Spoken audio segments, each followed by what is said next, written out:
Šajā gadījumā Krievija savas saistības pilnā apmērā izpildījusi nav.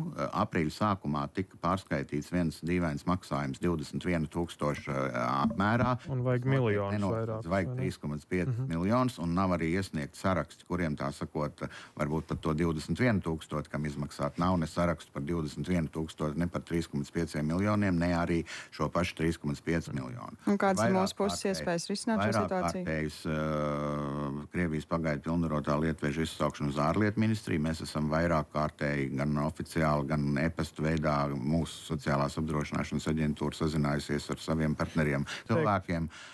Ja viņiem nepietiek ikdienas vajadzību apmierināšanai resursi, tad, protams, tas ceļš ir tāds pats kā jebkuram citam Latvijas iedzīvotājiem, doties uz pašvaldības sociālo dienestu, kur izvērtēs viņu materiālo situāciju un stāvokli, un tad arī atbilstošu palīdzību piešķirt.